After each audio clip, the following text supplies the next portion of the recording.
My name is Chris Vervain. I make theatrical masks and use them in my own productions of ancient Greek drama. One of the good things about mask theatre is that the performer can play many different characters. So young can play old, women can play men, and so on. It's the mask together with the costume, together with the way the performer uses his, her body and voice, that creates a character. So that's what we're going to do today, create some of the characters from ancient Greek drama for you. The first is a child, a small boy. Chris made his mask for a production of Euripides' play The Women of Troy, which we performed in 2014 at Teatro Technis in Camden Town. The little boy, Astyanax, is from the royal house of Troy. He comes on stage with his mother, and he doesn't say anything. His mother, Andromache, has a very long speech, all about how virtuous she's been as a wife, and how her fate is worse than the Queen's daughter, who has been put to death.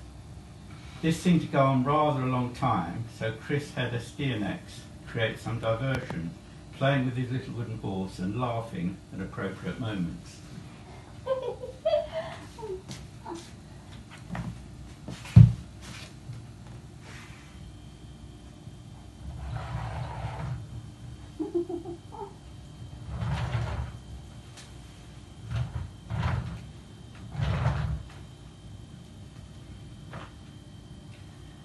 So the audience gets to know Astyanax a little, which makes it all the more tragic when the Greek herald comes in and says Astyanax has to be killed.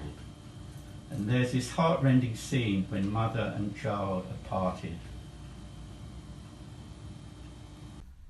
Let me introduce you to Aurelie, who is another artist here at Makespace. She wants to try out the masks. As you can see, she's young and beautiful, so I thought we might change her into someone completely different.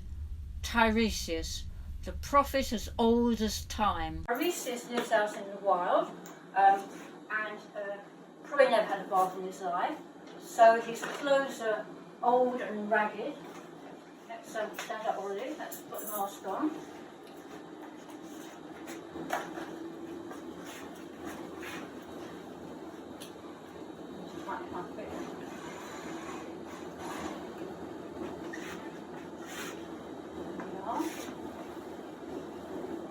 Turn around. And so you're an old man, so let's have it of age. Perhaps one shoulder goes up. And then can we get sort of some claw-like hands? Oh, we should take your bracelets off. Never mind. Can you do some claw-like hands? Yes, even more claw-like. That's it, yes. And an old man, so is an old man going to move fast or slow? Slow, yeah? So let's slow down your movements a bit. And you're a bit crippled, so can your feet go in a bit? That's it, that's good. And remember this hunched shoulder. Okay, I'm going to move you over here, and just to give the performer an extra challenge, he's blind. Okay, so just stay there for a minute, have a look round, but you're blind, okay, so you can't see anybody. Just see how you can get that. He is referred to as the blind seer. He sees the future, but cannot see the material world of the here and now. And he's got a little boy to lead him around. Now, I thought that little boy might be a rather miserable, grubby little mite.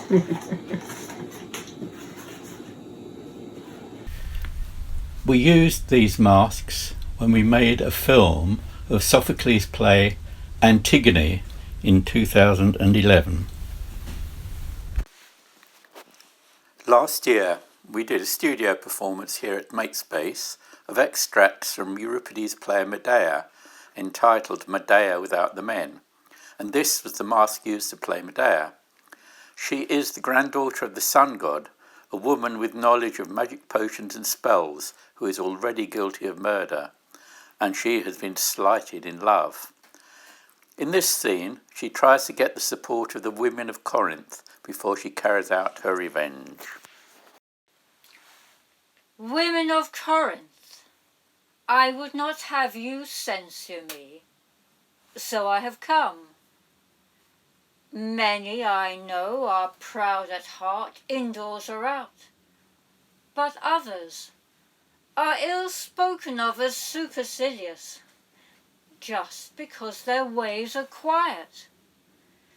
There is no justice in the world's censorious eyes. They will not wait to learn a man's true character, though no wrong has been done them. One look, and they hate.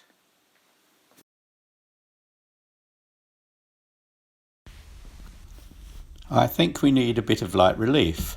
So let's see what else we can give Aurelie. Something from Greek comedy.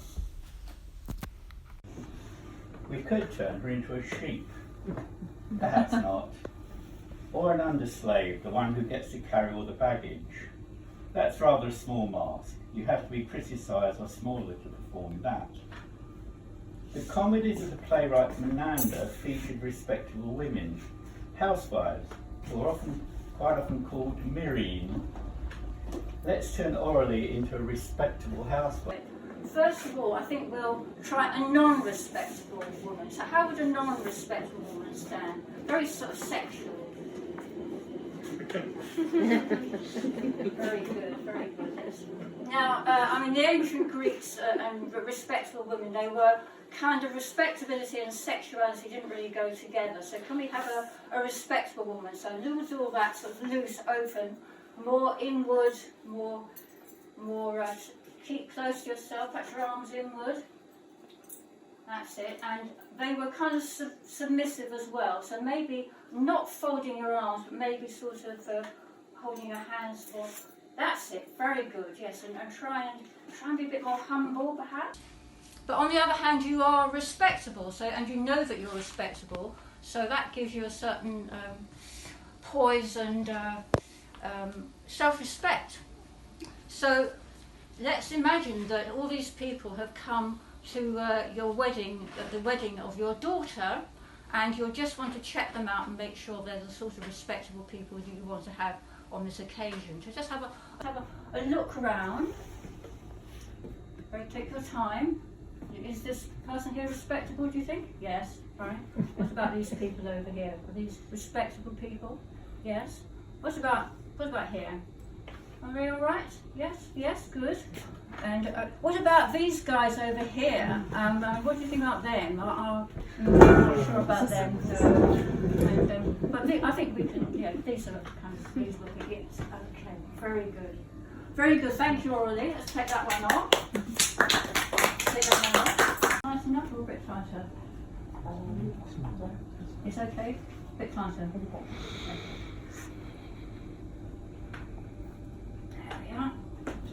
Now this is a young woman who would like to be sexually attractive, but she's a bit awkward and she's a bit empty-headed. So can you give us that? Try and be sexually attractive. Okay, yes, very good. Perhaps a little toss of the head, perhaps. And a bit of, yes, very good. So just see if you can seduce all these people here.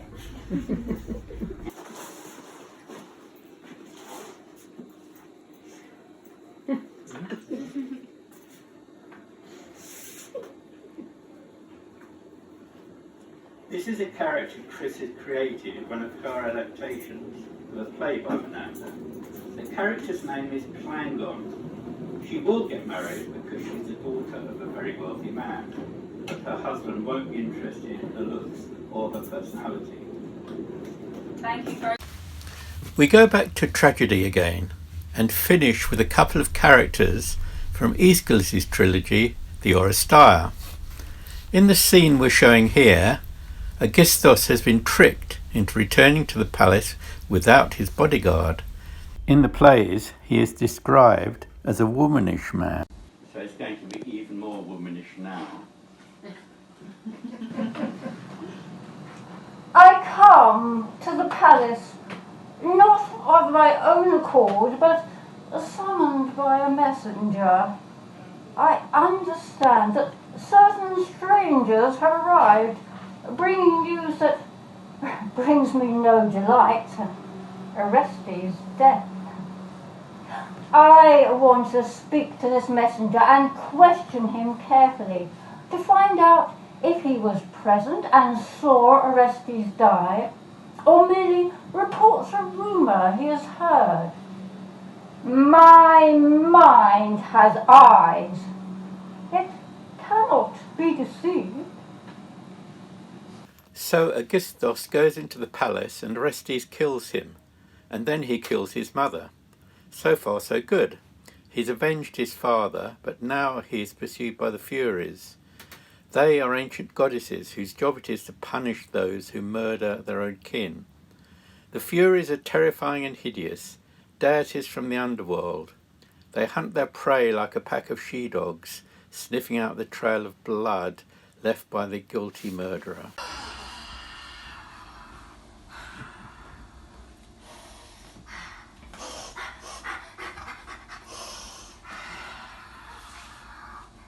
Seek, scour the ground, the mother killer has to be found.